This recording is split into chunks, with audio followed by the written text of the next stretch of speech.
ഓം ശാന്തി 23/3/2024. ഇന്നത്തെ മുരളിയുടെ main points.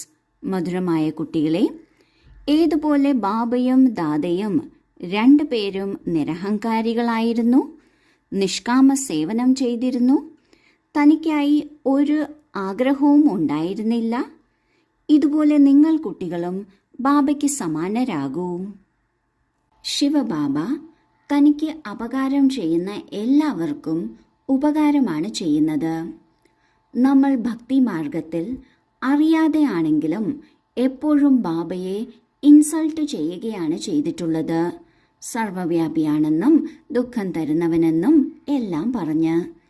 എന്നിട്ടും ബാബ നമ്മളുടെ മേൽ കൃപ മാത്രമേ കാട്ടിയിട്ടുള്ളൂ, ഉപകാരം മാത്രമേ ചെയ്യുന്നുള്ളൂ. അതുപോലെ ബ്രഹ്മബാബയോടൊപ്പമുള്ളവരും ബ്രഹ്മബാബയുടെ കൂടെ ഉണ്ടായിരുന്ന അനുഭവം കേൾപ്പിക്കാറുണ്ട്. ബാബ വളരെ നിരഹങ്കാരി ആയിരുന്നു. ഇന്ന് ബാബ നമ്മൾ കുട്ടികളോട് പറയുകയാണ്, നമ്മളും ബാബയ്ക്ക് സമാനം നിരഹങ്കാരി ആകണം. എനിക്കിത് കിട്ടണം, എനിക്കിങ്ങനെ വേണം എന്നുള്ള ഒരു കാമനയും വെക്കരുത്, ഒരു ആഗ്രഹവും ഉണ്ടായിരിക്കരുത്. നിഷ്കാമ സേവനം ചെയ്യണം. നാം എത്രത്തോളം നിഷ്കാമ സേവനം ചെയ്യുന്നുവോ അത്രയും ഫലം നമ്മൾക്ക് ബാബയിൽ നിന്ന് ലഭിക്കുന്നു. അതിനാൽ ബാബയ്ക്ക് സമാനം നിരഹങ്കാരിയാകണം, നിഷ്കാമ സേവനം ചെയ്യണം, തനിക്കായി ഒരാഗ്രഹവും വെക്കരുത്. ചോദ്യം: ദരിദ്രരുടെ നാഥനായ ബാബ ദരിദ്ര കുട്ടികളുടെ ഭാഗ്യം ഏതാധാരത്തിലാണ് ഉയർന്നതാക്കുന്നത്? ഉത്തരം: ബാബ പറയുന്നു, കുട്ടികളെ, വീട്ടിലിരിക്കെ എല്ലാം സംരക്ഷിച്ചുകൊണ്ടും സദാ ബുദ്ധി കൊണ്ട് മനസ്സിലാക്കൂ, എല്ലാം ബാബയുടേതാണ് എന്ന്. ട്രസ്റ്റിയായി ഇരിക്കൂ, എങ്കിൽ ഭാഗ്യം ഉയർന്നതായി തീരും. ഇതിൽ വളരെ സത്യത ആവശ്യമാണ്. പൂർണ്ണ നിശ്ചയമുണ്ട് എങ്കിൽ യജ്ഞത്തിൽ നിന്ന് പാലിക്കപ്പെടുന്നതുപോലെ ആയിരിക്കും. വീട്ടിൽ ട്രസ്റ്റിയായി ശിവബാബയുടെ ഭണ്ഡാരയിൽ നിന്ന് ഭക്ഷിക്കുന്നു. ബാബയോട് എല്ലാം സത്യം പറയണം.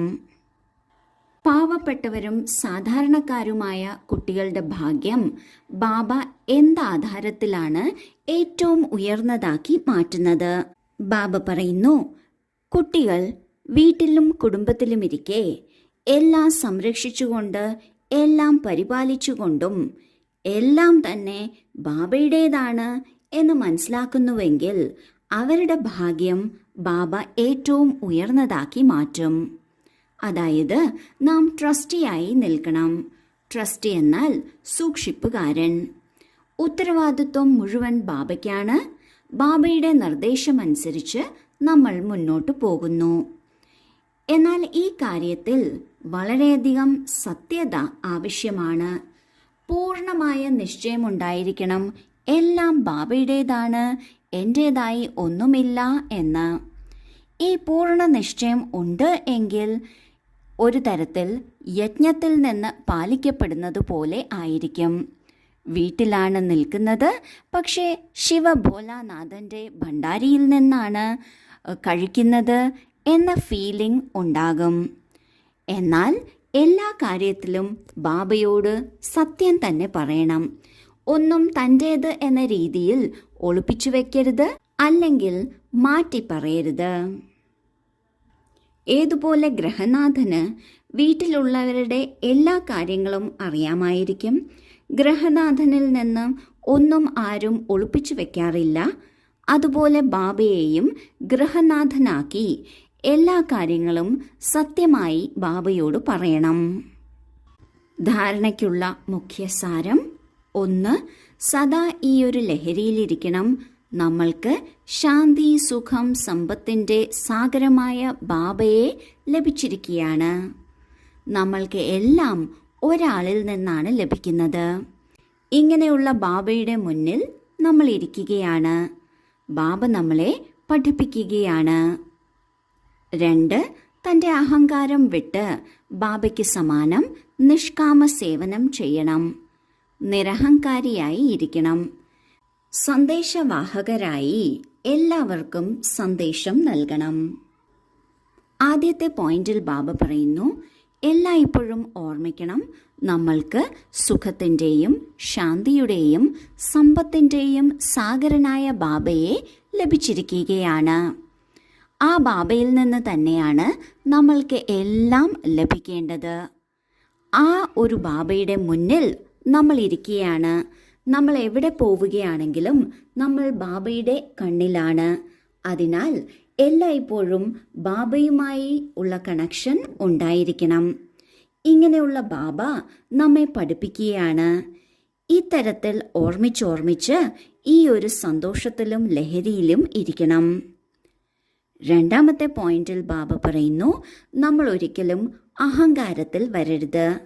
നമ്മൾ ശരീരം കൊണ്ട് എന്ത് ചെയ്തുവോ, അല്ലെങ്കിൽ ഈ ശരീരത്തിലൂടെ നാം ചെയ്യുന്ന കഥാപാത്രത്തിന് എന്തെല്ലാം ലാഭമുണ്ടായിട്ടുണ്ടോ, എന്തെല്ലാം സ്വന്തമായിട്ടുണ്ടോ, അതെല്ലാം വെച്ചാണ് നാം സാധാരണ അഹങ്കരിക്കുന്നത്.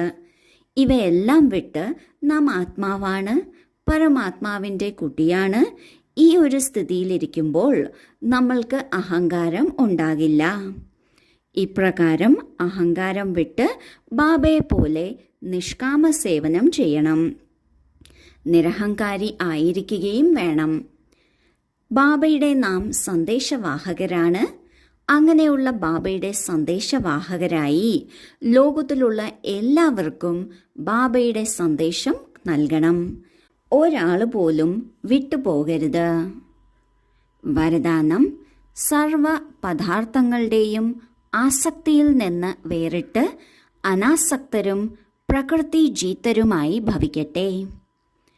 ഏതെങ്കിലും പദാർത്ഥം കർമ്മേന്ദ്രിയങ്ങളെ വിചലിതമാക്കുന്നുവെങ്കിൽ, ആസക്തിയുടെ ഭാവം ഉത്പന്നമാകുന്നുവെങ്കിൽ വേറിട്ടവരാകാൻ സാധിക്കില്ല. ആഗ്രഹങ്ങളാണ് ആസക്തിയുടെ രൂപം. പലരും പറയുന്നു, ആഗ്രഹമില്ല, എന്നാൽ നല്ലതായി തോന്നുന്നു. ഇതും സൂക്ഷ്മമായ ആസക്തിയാണ്. ഇതിനെയും സൂക്ഷ്മരൂപത്തിൽ ചെക്ക് ചെയ്യൂ. ഈ പദാർത്ഥത്തിനോട്, അല്പകാല സുഖത്തിൻ്റെ സാധനത്തിനോട് ആകർഷിതമാകുന്നില്ലല്ലോ. ഈ പദാർത്ഥം എന്നത് പ്രകൃതിയുടെ സാധനമാണ്. ഇതിനോട് അനാസക്തമാകുന്നതിലൂടെ വേറിട്ടവരാകാൻ സാധിക്കും. അപ്പോഴാണ് പ്രകൃതി ജീതരാകുന്നത്. ഏതെങ്കിലും പദാർത്ഥം കാണുമ്പോൾ നമ്മൾക്ക് അത് വേണം എന്ന ആഗ്രഹം തോന്നുന്നു.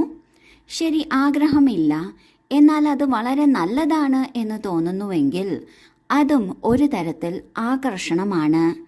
കർമ്മേന്ദ്രിയങ്ങളിലൂടെ ആ പദാർത്ഥത്തിനോട് ആകർഷണം തോന്നുകയാണ്. ഇതും ഒരു സൂക്ഷ്മ ആസക്തിയാണ്.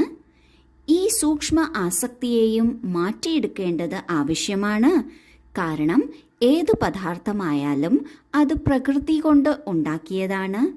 ഏത് ചെറിയ പ്രകൃതിയുടെ സാധനത്തിനോടും ആകർഷണമുണ്ടെങ്കിൽ പ്രകൃതി ജീതരാകാൻ സാധിക്കില്ല, അനാസക്തരാകാൻ സാധിക്കില്ല. അതിനാൽ ഏറ്റവും ചെറുതിലും ചെറിയ കാര്യമായാലും അതിൽ നിന്നും അനാസക്തരാകണം, അതായത് വേറിട്ടവരാകണം. അപ്പോഴാണ് പ്രകൃതി ജീതരാകുന്നത്. സ്ലോഗൻ: എൻ്റേത് എൻ്റേത് എന്ന ബഹളങ്ങളെ വിട്ട് പരിധിയില്ലാത്തതിലിരിക്കൂ. അപ്പോഴാണ് വിശ്വമംഗളകാരി എന്ന് പറയുന്നത്. ആരാണോ എൻ്റേത് എൻ്റേത് എന്ന കുരുക്കിൽ പെട്ടുകിടക്കുന്നത്, അവർക്കൊരിക്കലും പരിധിയില്ലാത്തതിലേക്ക് വരാൻ സാധിക്കില്ല. കാരണം അവരുടെ ശ്രദ്ധ എൻ്റേത് എൻ്റേത് എന്നതിൽ കുടുങ്ങിക്കിടക്കുന്നു. ആർക്കാണോ പരിധിയില്ലാത്തതിലേക്ക് വരാൻ സാധിക്കാത്തത്, അവർക്ക് വിശ്വമംഗളകാരിയാകാൻ സാധിക്കില്ല. അതിനാൽ എൻ്റേത് എന്ന എല്ലാ ബഹളങ്ങളിൽ നിന്നും വിട്ട് പരിധിയില്ലാത്തതിലിരുന്ന് വിശ്വമംഗളകാരി ആകണം. ഓം ശാന്തി.